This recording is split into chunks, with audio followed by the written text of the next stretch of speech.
हमेशा जिंदा दिल और खुश मिजाज शिल्पा को अंदर आकर चुपचाप बैठे देख सुषमा से रहा नहीं गया। पूछ बैठी, क्या बात है शिल्पा? अथर्व की वजह से परेशान हो? क्या हुआ है अथर्व को? वह डिप्रेशन का शिकार होता जा रहा है। पर क्यों और कैसे? उसे किसी ने बता दिया है कि अगले 2 वर्ष उसके लिए अच्छे नहीं रहेंगे। भला कोई भी पंडित या ज्योतिषी ये सब इतने विश्वास से कैसे कह सकता है? सब बेकार की बातें हैं, मन का भ्रम है। यही तो मैं उससे कहती हूँ, पर वह मानता ही नहीं। कहता है अगर यह सब सच नहीं होता तो आर्थिक मंदी अभी ही क्यों आती। कहा तो वह सोच रहा था कि कुछ महीने बाद दूसरी कंपनी ज्वाइन कर लेगा। अनुभव के आधार पर अच्छी पोस्ट और पैकेज मिल जाएगा। पर अब दूसरी कंपनी ज्वाइन करना तो दूर, इसी कंपनी में सिर पर तलवार लटकी रहती है कि कहीं छटनी ना हो जाए। ये तो जीवन की अस्थायी अवस्था है जिससे कभी ना कभी सबको गुजरना पड़ता है। फिर इसमें इतनी हताशा और निराशा क्यों? हताश और निराश व्यक्ति कभी सफल नहीं हो सकता। जीवन में पॉजिटिव ऊर्जा लाने के लिए सोच भी पॉजिटिव होना चाहिए। मैं और अजय तो उसे समझा समझा कर हार गए। शिल्पा बोली, तेरे पास एक उम्मीद लेकर आई हूँ। तुझे मानता भी बहुत है। हो सकता है तेरी बात मानकर शायद मन में पाली ग्रंथि को निकाल बाहर फेंक सके। तू चिंता मत कर, सुषमा बोली, सब ठीक हो जाएगा। मैं सोचती हूँ कि कैसे क्या कर सकती हूँ। घर आने पर शिल्पा द्वारा कही बातें सुषमा ने विकास को बताई तो वो बोले, आजकल के बच्चे जरा जरा सी बात को दिल से लगा बैठते हैं। इसमें दोष बच्चों का भी नहीं है। दरअसल आजकल मीडिया या मैगजीन भी इन अंधविश्वासों को बढ़ाने में पीछे नहीं है।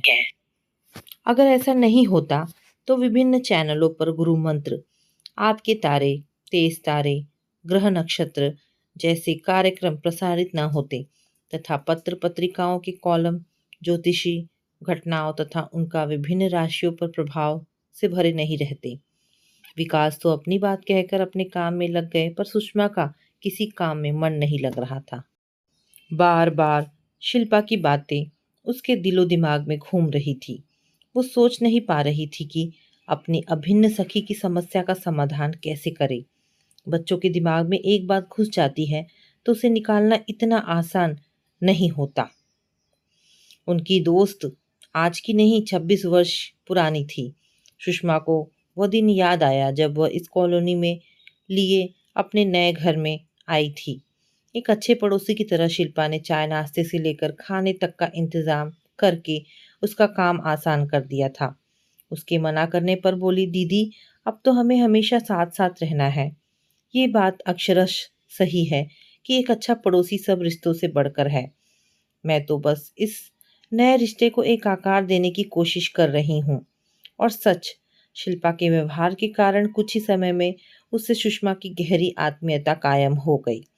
उसके बच्चे ऋषभ और आरुषि तो शिल्पा के आगे पीछे घूमते रहते थे और वह भी उनकी हर इच्छा पूरी करती। यहाँ तक कि उसके स्कूल से लौटकर आने तक वह उन्हें अपने पास ही रखती। शिल्पा के कारण वह बच्चों की तरफ से निश्चिंत हो गई थी। वरना इस घर में शिफ्ट करने से पहले उसे यही लगता था कि कहीं इस नई जगह में उसकी नौकरी की वजह से बच्चों को परेशानी ना हो। शादी के 10 वर्ष बाद जब शिल्पा प्रेग्नेंट हुई तो उसकी खुशी की सीमा ना रही। सबसे पहले उसने यह गुड न्यूज़ सुषमा को देते हुए उसकी आंखों में आंसू आ गए। बोली, दीदी ना जाने कितनी कोशिशों के बाद मेरी ज़िंदगी में यह खुशनुमा पल आया है। हर तरह का इलाज करा लिया। डॉक्टर भी कुछ समझ नहीं पा रहे थे क्योंकि हर टेस्ट सामान्य ही निकलती। हम तो उदास हो गए थे। मेरी सास तो इन पर दूसरी शादी के लिए जोर डालने लगी थी, पर इन्होंने किसी की बात नहीं मानी। इनका कहना था कि अगर बच्चे का सुख नसीब में लिखा है तो हो जाएगा, नहीं तो हम दोनों ऐसे ही ठीक हैं। वह जो गुस्सा होकर गई तो दोबारा लौट कर नहीं आई।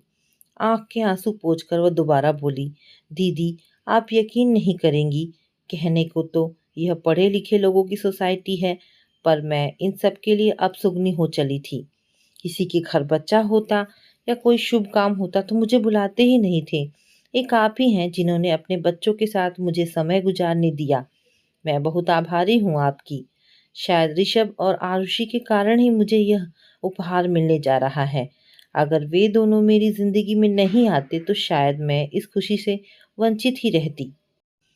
उसके बाद तो शिल्पा का सारा समय अपने बच्चे के बारे में सोचने में ही बीतता। अगर कुछ ऐसा वैसा महसूस होता तो वह सुषमा से साझा करती और डॉक्टर की हर सलाह मानती। धीरे धीरे वह समय भी आ गया जब शिल्पा को लेबर पेन शुरू हुआ तो अजय ने उसका ही दरवाज़ा खटखटाया था। यहाँ तक कि पूरे समय साथ रहने के कारण नर्स ने भी सबसे पहले अथर्व को सुषमा की ही गोदी में डाला था। वह भी जब तब अथर्व को यह कहते हुए उसकी गोद में डाल जाती, दीदी मुझसे ये संभाला ही नहीं जाता, जब देखो तब रोता रहता है, कहीं इसके पेट में तो दर्द नहीं हो रहा है या बहुत शैतान हो गया है, अब आप ही संभालिए, या तो यह दूध ही नहीं पीता है, थोड़ा बहुत पीता है तो वह भी उलट देता है, अब क्या करूं। हर परेशानी का हल पाकर शिल्पा संतुष्ट हो जाती। ऋषभ और आरुषि को तो मानो कोई खिलौना मिल गया। स्कूल से आकर जब तक वे उसे मिलने नहीं लेते तब तक खाना ही नहीं खाते थे।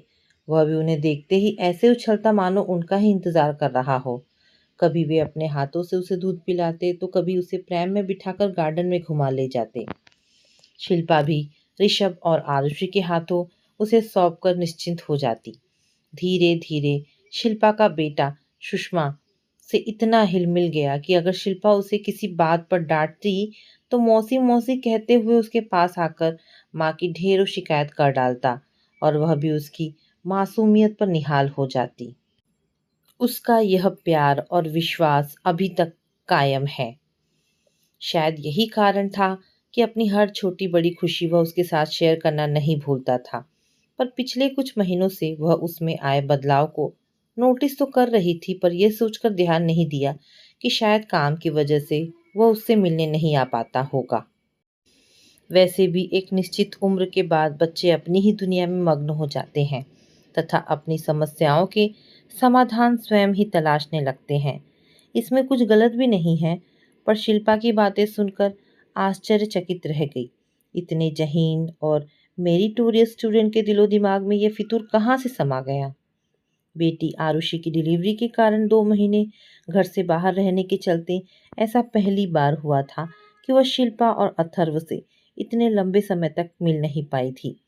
एक दिन अथर्व से बात करने के इरादे से उसके घर गई, पर जो अथर्व उसे देखते ही बातों का पिटारा खोलकर बैठ जाता था, उसे देखकर नमस्ते कर अंदर चला गया। उसके मन की बात मन में ही रह गई। वह अथर्व में आए इस बदलाव को देखकर हैरान रह गई। चेहरे पर बेतरतीब बड़े बालों ने उसे अलग ही लुक दे दिया था। पुराना अथर्व जहां आशाओं से ओत-प्रोत जिंदा दिल युवक था, वही यह एक हताश निराश युवक लग रहा था, जिसके लिए जिंदगी बोझ बन चली थी। समझ में नहीं आ रहा था कि हमेशा हंसता खिलखिलाता रहने वाला तथा दूसरों को अपनी बातों से हंसाते रहने वाला लड़का अचानक इतना चुप कैसे हो गया। औरों से बात ना करे तो ठीक, पर उससे, जिसे वह मौसी कहकर ना सिर्फ बुलाता था बल्कि मान भी देता था, से भी मुंह चुराना उसके मन में चलती उथल पुथल का अंदेशा तो दे ही गया था। पर वह भी क्या करती, उसकी चुप्पी ने उसे विवश कर दिया था। शिल्पा को दिलासा देकर दुखी मन से वह लौट आई। उसके बाद के कुछ दिन बेहद व्यस्तता में बीते। स्कूल में समय समय पर किसी नामी हस्ती को बुलाकर विविध विषयों पर व्याख्यान आयोजित होते रहते थे, जिससे बच्चों का सर्वांगीण विकास हो सके।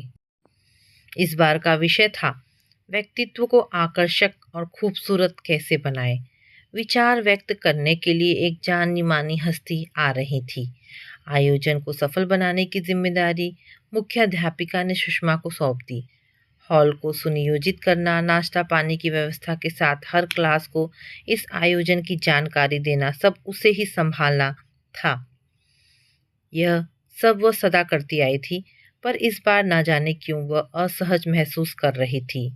ज़्यादा सोचने की आदत उसकी कभी नहीं रही। जिस काम को करना होता था उसे पूरा करने के लिए पूरे मनोयोग से जुट जाती थी और पूरा करके ही दम लेती थी, पर इस बार स्वयं में वैसी एकाग्रता नहीं ला पा रही थी। शायद अथर्व और शिल्पा उसके दिलो दिमाग में ऐसे छा गए थे कि वह चाह कर भी ना उनकी समस्या का समाधान कर पा रही थी और ना ही इस बात को दिलो दिमाग से निकाल पा रही थी। आखिर वह दिन भी आ गया। सुमन कौशल ने अपना व्याख्यान शुरू किया। व्यक्तित्व की खूबसूरती न केवल सुंदरता बल्कि चाल ढाल, वेशभूषा, वाक शैली के साथ मानसिक विकास तथा उसकी अवस्था पर भी निर्भर होती है। चाल ढाल, वेशभूषा और वाक शैली के द्वारा व्यक्ति अपने बाहरी आवरण को खूबसूरत और आकर्षक बना सकता है, पर सच कहे तो व्यक्ति के व्यक्तित्व का सौंदर्य उसका मस्तिष्क है। अगर मस्तिष्क स्वस्थ नहीं है, सोच सकारात्मक नहीं है, तो ऊपरी विकास सतही ही होगा। ऐसा व्यक्ति सदा कुंठित रहेगा तथा उसकी कुंठा बात बात पर निकलेगी। या तो वह जीवन से निराश होकर बैठ जाएगा या स्वयं को श्रेष्ठ दिखाने के लिए कभी वह किसी का अनादर करेगा तो कभी अपशब्द बोलेगा। ऐसा व्यक्ति चाहे कितने ही आकर्षक शरीर का मालिक क्यों ना हो, पर कभी खूबसूरत नहीं हो सकता, क्योंकि उसके चेहरे पर संतुष्टि नहीं, सदा असंतुष्टि ही झलकेगी और यह असंतुष्टि उसके अच्छे भले चेहरे को कुरूप बना देगी। मान लीजिए किसी व्यक्ति के मन में यह विचार आ गया कि उसका समय ठीक नहीं है, तो वह चाहे कितने ही प्रयत्न कर ले सफल नहीं हो पाएगा। वह अपनी सफलता की कामना के लिए कभी मंदिर मस्जिद दौड़ेगा तो कभी किसी पंडित या पुजारी से अपनी जन्म कुंडली जचवाएगा। मेरे कहने का अर्थ है कि वह प्रयत्न तो कर रहा है, पर उसकी ऊर्जा अपने काम के प्रति नहीं है, बल्कि अपने मन के उस भ्रम के लिए है जिसके तहत उसने मान रखा है कि वह सफल नहीं हो सकता। अब इस तस्वीर का दूसरा पहलू देखिए। ऐसे समय अगर उसे कोई ग्रह नक्षत्रों का हवाला देते हुए हीरा, पन्ना, पुखराज आदि रत्नों की अंगूठी या लॉकेट पहनने के लिए दे दे तथा उसे सफलता मिलने लगे, तो स्वाभाविक रूप से उसे लगेगा कि यह सफलता उसे अंगूठी या लॉकेट पहनने के कारण मिली, पर ऐसा कुछ भी नहीं होता। वस्तुतः यह सफलता उसे उस अंगूठी या लॉकेट पहनने के कारण नहीं, बल्कि उसकी सोच का नजरिया बदलने के कारण मिली है। वास्तव में उसकी जो मानसिक ऊर्जा अन्य कामों में लगती थी, अब उसके काम में लगने लगी। उसका एक्शन उसकी परफॉर्मेंस में गुणात्मक परिवर्तन ला देता है। उसकी अच्छी परफॉर्मेंस से उसे सफलता मिलने लगती है। सफलता उसके आत्मविश्वास को बढ़ा देती है तथा बढ़ा आत्मविश्वास उसके पूरे व्यक्तित्व को ही बदल डालता है, जिसके कारण हमेशा बुझा बुझा रहने वाला उसका चेहरा अब अनोखे आत्मविश्वास से भर जाता है और वह जीवन के हर क्षेत्र में सफल होता जाता है। अगर वह अंगूठी या लॉकेट पहनने के बावजूद अपनी सोच में परिवर्तन नहीं ला पाता, तो वह कभी सफल नहीं हो पाएगा। इसके आगे के व्याख्याता सुमन कौशल ने क्या कहा, कुछ नहीं पता। एकाएक सुषमा के मन में एक योजना आकार लेने लगी। ना जाने उसे ऐसा क्यों लगने लगा कि उसे एक ऐसा सूत्र मिल गया है जिसके सहारे वह अपने मन में चलते द्वंद्व से छुटकारा पा सकती है, एक नई दिशा दे सकती है जो शायद किसी के काम भी आ जाए। दूसरे दिन वह शिल्पा के पास गई तथा बिना किसी लाग लपेट के उसने अपने मन की बात कह दी। उसकी बात सुनकर वह बोली, लेकिन अजय इन बातों को बिल्कुल नहीं मानने वाले। वो तो वैसे ही कहते रहते हैं। ना जाने क्या फितूर समा गया है इस लड़के के दिमाग में। काम की हर जगह पूछ है। काम अच्छा करेगा तो सफलता तो स्वयं मिलती जाएगी। मैं भी कहाँ मानती हूँ इन सब बातों को, पर अथर्व के मन का फितूर तो निकालना ही होगा। बस इसी के लिए छोटा सा प्रयास करना चाहती हूँ। तो क्या करना होगा? मेरी जान पहचान के एक पंडित हैं, मैं उनको बुला लेती हूँ। तुम बस अथर्व और उसकी कुंडली लेकर आ जाना, बाकी मैं संभाल लूंगी। सही समय पर शिल्पा अथर्व के साथ आ गई। पंडित ने उसकी कुंडली देखकर कहा, कुंडली तो बहुत अच्छी है। इस कुंडली का जाचक बहुत यशस्वी तथा उच्च प्रतिष्ठित होगा। हाँ, मंगल ग्रह अवश्य कुछ रुकावट डाल रहा है, पर परेशान होने की बात नहीं है, इसका भी निवारण है। खर्च के रूप में 1100 रुपये लगेंगे, सब ठीक हो जाएगा। आप ऐसा करें, इस बच्चे के हाथ से मुझे 1100 रुपये का दान करा दें। प्रयोग चल निकला। एक दिन शिल्पा बोली, सुषमा तुम्हारी योजना कामयाब रही। अथर्व में आश्चर्यजनक बदलाव आ गया। जहाँ कुछ समय पूर्व हमेशा निराशा में डूबा बुझी बुझी बातें करता रहता था, अब वही संतुष्ट लगने लगा है। अभी कल ही कह रहा था कि मम्मा, अशोक सर कह रहे थे कि तुम्हें डिवीजन का हेड बना रहा हूँ। अगर काम अच्छा किया तो जल्द ही प्रमोशन मिल जाएगा। शिल्पा के चेहरे पर छाई संतुष्टि जहाँ सुषमा को सुकून पहुंचा रही थी, वहीं इस बात का एहसास भी करा रही थी कि इंसान की खुशी और दुख उसकी मानसिक अवस्था पर निर्भर होते हैं। ग्रह नक्षत्रों का कोई प्रभाव नहीं पड़ता। अब वह उससे कुछ छिपाना नहीं चाहती थी। आखिर मन का बोझ वह कब तक मन में छिपाए रहती। शिल्पा, मैंने तुझसे एक बात छिपाई, पर क्या करती, इसके अलावा मेरे पास कोई अन्य रास्ता नहीं था। मन कड़ा करके सुषमा ने कहा। क्या कह रही है तू? कौन सी बात छिपाई? मुझे कुछ समझ में नहीं आ रहा है। दरअसल उस दिन तथाकथित पंडित ने जो तेरे और अथर्व के सामने कहा, वह मेरे निर्देश पर कहा था।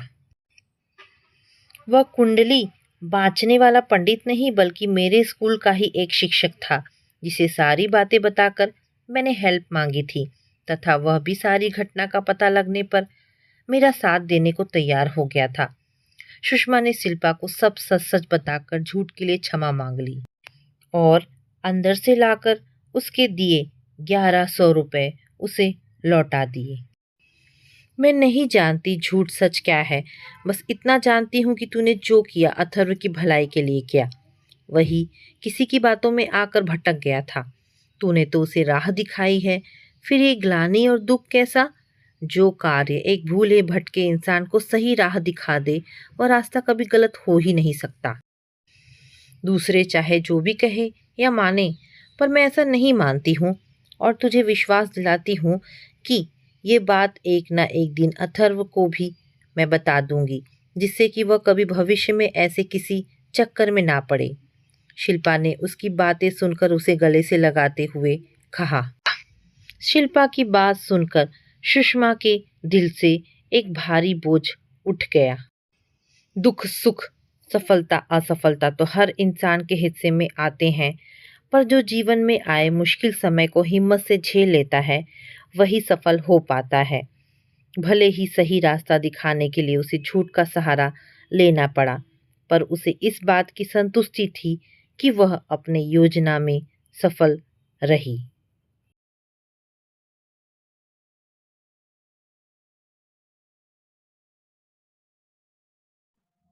सुगंधा और रेवती बचपन की पक्की सहेलियां थी। साथ खेलती, साथ पढ़ती, साथ साथ ही स्कूल जाती थी। एक दूसरे की पड़ोसन होने की वजह से काफी वक्त साथ में गुजारती थी। दोनों के विचार अलग होने के बावजूद भी दोनों में बेहद गहरी दोस्ती थी। साथ चलते चलते पता ही नहीं चला कि कब बड़ी हो गई। दोनों की दोस्ती पूरे मोहल्ले में मशहूर थी। सब लोगों ने बचपन से उन्हें साथ में देखा था। शायद कुदरत भी उन्हें अलग नहीं करना चाहती थी। सुगंधा और रेवती का विवाह एक ही शहर में तय हो गई। दोनों के घर भी कुछ ही दूरी पर थे। शादी के बाद दोनों का मिलना जुलना कम ही सही बंद नहीं हुआ। दोनों अपने अपने परिवारों में खुश थी और अपनी जिम्मेदारियां निभा रही थी।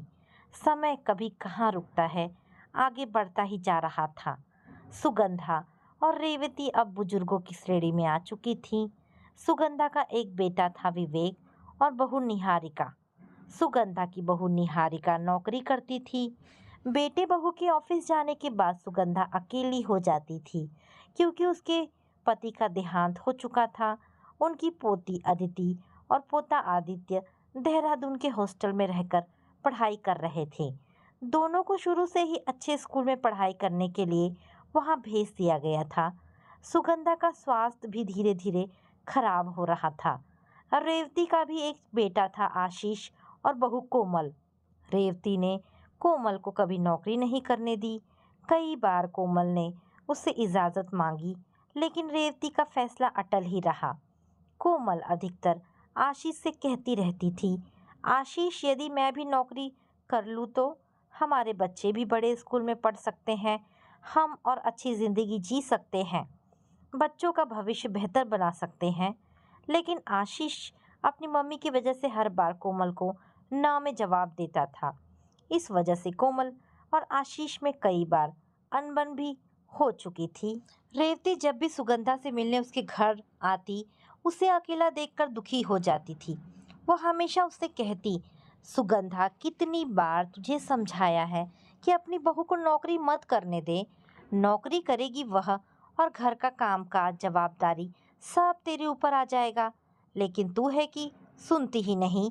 हमारी उम्र हो रही है, कभी घुटने दुखते हैं कभी कमर, कब तक तू अकेली पिसती रहेगी ऐसे ही।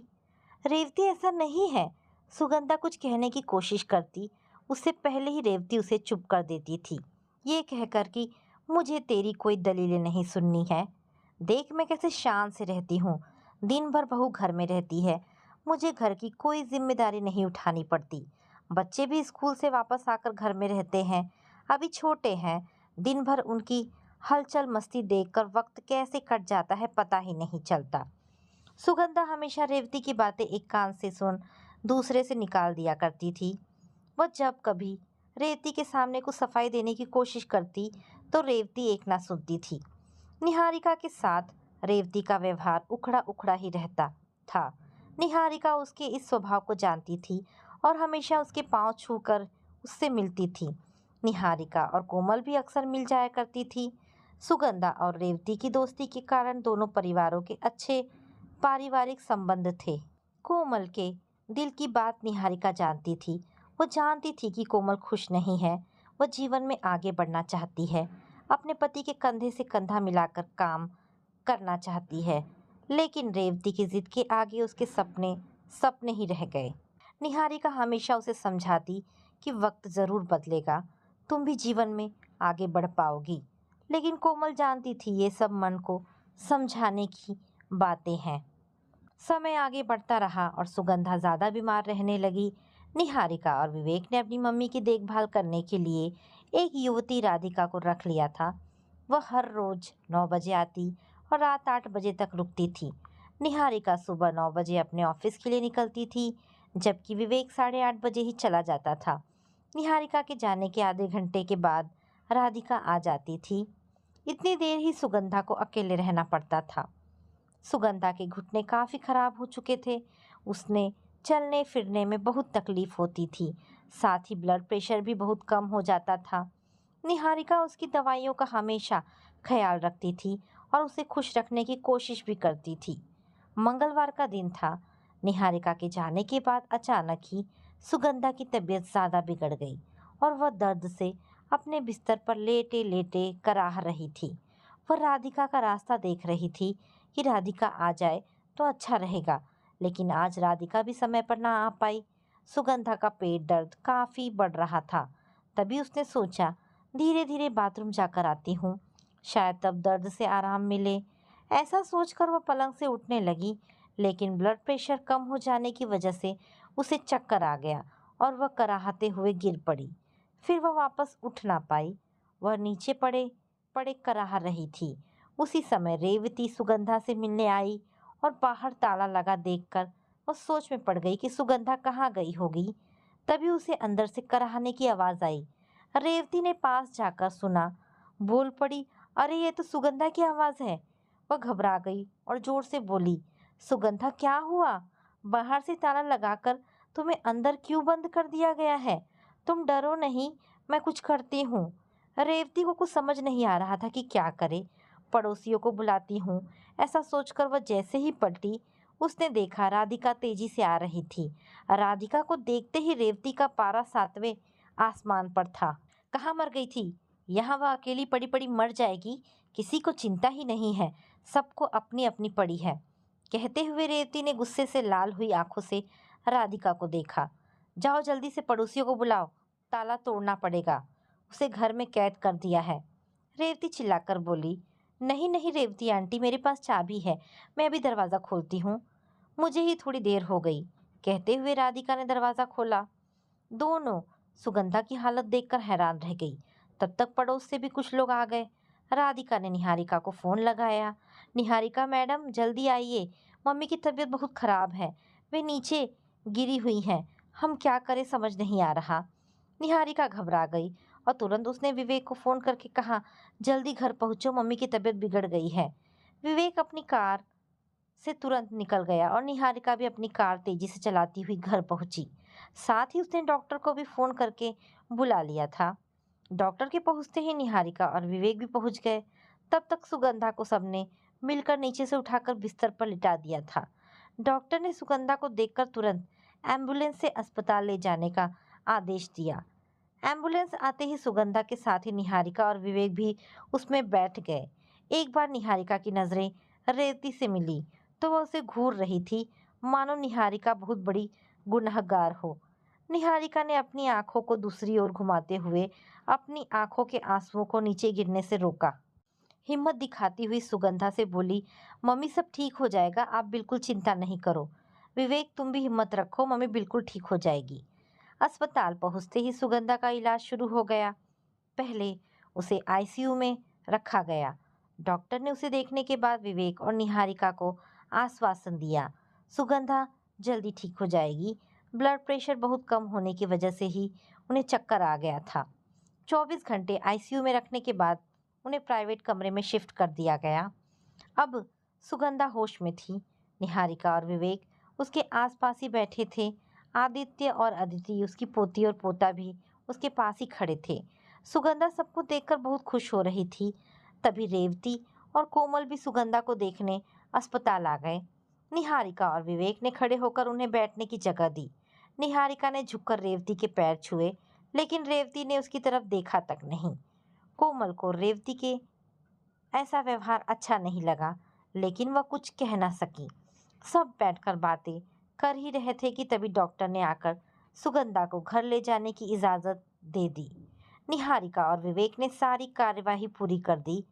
सभी लोग विवेक की कार में बैठकर घर के लिए रवाना हुए। सिर्फ कोमल निहारिका के साथ उसकी ही कार में बैठी। कोमल ने कार में बैठते ही निहारिका से कहा, मुझे घर छोड़ दोगी प्लीज़? शाम हो रही है, खाना भी पकाना है। निहारिका ने कहा, बिल्कुल, पहले तुम्हें छोड़ देती हूँ, फिर मैं मम्मी की कुछ दवाइयाँ लेते हुए घर जाऊंगी। तब तक विवेक और मम्मी भी घर पहुंच जाएंगे। रास्ते में निहारिका और कोमल आपस में बातें करने लगी। तभी कोमल ने कहा, निहारिका मैं मन ही मन घुटती रहती हूँ, मुझे भी नौकरी करने का मन होता है। घर तो मैं फिर भी संभाल ही लूँगी, लेकिन मम्मी हमेशा मना कर देती हैं। उन्हें लगता है कि सुगंधा आंटी हमेशा दुखी रहती हैं, अकेली रहती हैं। मम्मी की वजह से आशीष भी मुझे नौकरी के लिए मना कर देते हैं। दूसरी कोई समस्या नहीं है। मम्मी स्वभाव से अच्छी हैं, बस नौकरी को लेकर गलत धारणा बनाकर बैठी हैं। निहारिका, तुम ही सोचो, इस महंगाई के ज़माने में एक की कमाई से सारे सुख सुविधा तो हासिल हो नहीं सकते ना। यदि हम दोनों कमाए तो बच्चों को कभी किसी चीज़ की कमी नहीं होने देंगे। निहारिका, बहुत दुख होता है जब बच्चे कुछ मांगते हैं तो उन्हें मना करने में। अब तुम ही कोई उपाय बताओ, मम्मी की गलत धारणा को बदलना ही होगा। हाँ कोमल, मैं समझ सकती हूँ, पर रेवती आंटी को समझाना बहुत मुश्किल है। इस मामले में तो वे मम्मी जी की भी नहीं सुनती। फिर भी यदि कोई उनकी मानसिकता बदल सकता है तो वो केवल मम्मी जी ही हैं। इतनी बात करते करते कोमल का घर आ गया। कार से उतरकर निहारिका ने बाय कहकर वह चली गई। निहारिका भी दवा लेकर जल्दी ही अपने घर पहुंच गई। तब तक विवेक भी घर पहुंच चुका था। सुगंधा को बिस्तर पर लिटाकर सभी उसके पास बैठ गए। निहारिका ने सुगंधा को दवाइयाँ दी और सभी के लिए चाय बनाकर लाई। सबने चाय ले ली, लेकिन रेवती ने निहारिका की तरफ देखकर मुंह फेर लिया और चाय लेने से इनकार कर दिया। कुछ देर रुकने के बाद रेवती अपने घर चली गई। धीरे धीरे एक सप्ताह बीत गया। रेवती हर रोज आती थी और सुगंधा के पास बहुत देर तक बैठती रहती। सुगंधा को भी उसका आना बहुत अच्छा लगता था। धीरे धीरे सुगंधा की तबीयत में काफ़ी सुधार हो गया और फिर निहारिका ने ऑफिस जाना भी शुरू कर दिया। आज जब सुगंधा से मिलने रेवती आई, तब घर में सिर्फ सुगंधा और राधिका ही थे। आते ही रेवती का पहला सवाल था, अरे सुगंधा, निहारिका कहाँ है? बस चली गई अपनी नौकरी पर। यहाँ सास बीमार है और उसे नौकरी की पड़ी है। देख, मैं कहती थी ना, बहू को नौकरी मत करने दे, पर तूने कभी नहीं सुना। अब भुगत। अब वह कभी नौकरी नहीं छोड़ेगी। और तू? बस कर रेवती, बहुत हो गया। मैं इतने दिनों से तेरा खराब बर्ताव देख रही हूँ निहारिका के साथ। क्या तुझे ऐसा करना ठीक लगता है? सुगंधा को इस तरह नाराज देखकर रेवती सकते में आ गई। वह कुछ बोले उससे पहले सुगंधा ने ही बोल दिया, बिल्कुल चुप रह रेवती। सालों से तेरी बकबक सुन रही हूँ। आज मुझे पूरी बात तुझे मेरी सुननी होगी। तुझे क्या लगता है कि मेरी बहू खराब है? वो मेरा ख्याल नहीं रखती या ऑफिस में आराम करने जाती है? आज उसी की वजह से मैं ठीक हो पाई हूँ। नौकरी के साथ ही वो अपने घर की पूरी जिम्मेदारियां उठाती है। मेरा इतना ख्याल रखती है कि मुझे कभी बेटी की कमी महसूस ही नहीं होती। आज उसकी वजह से बच्चे इतने बड़े स्कूल में पढ़ रहे हैं। घर में हर सुख सुविधा है। दो दो कारें हैं, काम वाली है। यहाँ तक कि मेरी देखभाल के लिए ये राधिका भी है, जो हर समय मेरे पास रहती है जब तक निहारिका न आ जाए। और हाँ, मुझे सिर्फ आधा घंटा ही अकेले रहना पड़ता है। निहारिका के जाने के आधे घंटे के अंदर ही राधिका आ जाती है। सिर्फ उसी दिन गड़बड़ हो गई थी। निहारिका की खास मीटिंग थी, इसलिए ऑफिस से वो फ़ोन नहीं कर पाई, वरना जाते ही उसका फ़ोन आ जाता है। मम्मी, राधिका आ गई ना? लेकिन उस दिन राधिका की साइकिल पंचर हो गई थी, इसलिए उसे देर हो गई। मेरी भी तबीयत उसी दिन बिगड़ गई। उस दिन मैंने ही निहारिका से कहा था कि बाहर से ताला लगा दे बेटा। मैं सो रही हूँ राधिका, ताला खोलकर खुद ही अंदर आ जाएगी। रेवती, तुझे क्या लगता है तू ठीक कर रही है कोमल के साथ? इतनी पढ़ी लिखी समझदार बहू लेकर आई है, उसे घर में कैद कर रखा है। तू क्यों उसे उसकी जिंदगी जीने नहीं देती? क्यों अपनी इच्छाओं को उस पर लाद रही है? उसके उज्जवल भविष्य को क्यों बर्बाद कर रही है? तुझे क्या लगता है कि कोमल बहुत खुश है? मैंने उसकी आंखों में हमेशा तकलीफ देखी है, जो तुझे कभी दिखाई नहीं देती। तुझे हमेशा तू ही सही लगती है। कोई और लड़की होती तो तेरी एक ना सुनती, अपनी मर्जी से नौकरी ढूंढकर चली जाती। अरे आजकल की बहुएं तो अपने साथ बेटे का ट्रांसफ़र तक करवा लेती हैं, ताकि सास ससुर के साथ रहना ना पड़े। लेकिन कोमल वैसी लड़की नहीं है। तू तो समय की बलवान है, जो तुझे कोमल जैसी बहू मिली है।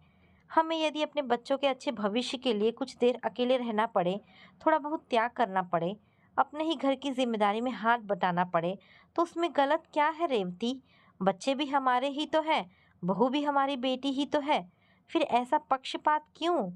रेवती, तुझे सोचना होगा कि तू जो कर रही है वो गलत है। एक बार सोच रेवती, हम अपनी जिंदगी में कुछ भी नहीं कर सके। हम भी पढ़े लिखे थे। इस बात का दुख आज भी मन को कांटे की तरह चुभता है। लेकिन वह और जमाना था। आज का जमाना कुछ और है। आज हमसे कहीं ज्यादा पढ़ी लिखी लड़कियां हैं। और समय भी तो बदल गया है ना रेवती। आज और कल के फर्क को एक अकेले की कमाई से पूरा नहीं किया जा सकता। पति पत्नी दोनों को कंधे से कंधे मिलाकर काम करना पड़ता है। हम अपने स्वार्थ के लिए उनका रास्ता नहीं रोक सकते। सुगंधा की बातें सुनते सुनते रेवती की आंखों से आंसू की बूंदें टप टप करके गिर गई थी।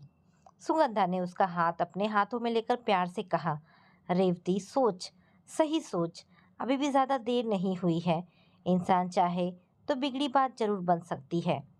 रेवती ने चश्मा उतारकर अपने आंसू पोंछे और उठकर खड़ी हो गई। मैं जा रही हूँ सुगंधा, मुझे देर हो रही है। इतना कहकर रेवती चली गई। सुगंधा सोच रही थी, मैंने कुछ ज्यादा तो नहीं कह दिया? रेवती को बुरा तो नहीं लग गया होगा? इतने में निहारिका भी आ गई। तब सुगंधा ने निहारिका को सारी बात बताई। निहारिका ने कहा, ठीक ही तो है मम्मी, आपने ठीक ही किया। रेवती आंटी को समझाना बहुत ज़रूरी था। उन्हें समझना ही होगा, तभी कोमल का जीवन सुखी होगा। रेवती घर पहुंचते ही सोफे पर जाकर बैठ गई। उसे देखकर कोमल तुरंत ही उसके पास आकर बैठ गई और पूछने लगी, मम्मी कैसी है सुगंधा आंटी? इतना पूछते पूछते ही कोमल ने रेवती की रोई हुई आंखों को पहचान लिया। क्या हुआ मम्मी, आपकी आंखें ऐसी क्यों लग रही है? सुगंधा आंटी ठीक है ना? रेवती फफक फफक कर रो पड़ी और कोमल को अपनी बाहों में भर लिया। वो बहुत देर तक रोती रही, कुछ बोल ही नहीं पा रही थी। कुछ देर में जब वह सामान्य हुई, तब कोमल से बोली, बेटा, आज मेरी आंखें खुल गई है। सबसे पहले तो मैं तुझसे माफ़ी मांगती हूँ, मुझे माफ़ कर दे। कोमल बेटा, मैंने तुम्हारे पाँव में जंजीर बांध रखी थी। मैं तुम्हारे भविष्य के आड़े आ गई थी। कुछ देर तो ज़रूरी हो गई है, पर बहुत देर नहीं हुई है ना? कोमल, मम्मी आप ये क्या बोल रही हैं? मुझे कुछ समझ नहीं आ रहा। और आप मुझसे माफ़ी क्यों मांग रही हैं? कोमल बेटा, मैं चाहती हूँ तुम भी नौकरी करो। तुम भी अपनी ज़िंदगी अपने मुताबिक ही जियो। हमारे बच्चे भी हर सुख उठा सके और आशीष को भी सहायता मिल सके। हमारे घर के सामने भी एक कार खड़ी हो कोमल बेटा। मैं स्वार्थी हो गई थी। मैं अपने लिए ही सोचती रही। मैंने बहुत बड़ी गलती कर दी। लेकिन आज सुगंधा ने मेरी आंखें खोल दी। अब मैं सुगंधा से तभी मिलूंगी जब मिठाई लेकर उसके घर जाऊंगी। इतना सुनते ही कोमल को मानो दुनिया की सबसे बड़ी खुशी मिल गई। उसने झुककर रेवती के पांव छुए। उसकी आंखें आंसुओं से भीग गई थी, लेकिन वे दुख के नहीं, खुशी के आंसू बनकर टपक रहे थे। कोमल को रेवती ने छाती से लगा लिया। रेवती के दिमाग से एक गलत धारणा के निकलने से पूरे घर में खुशी की लहर दौड़ गई। सुगंधा रोज रेवती का रास्ता देखती रही।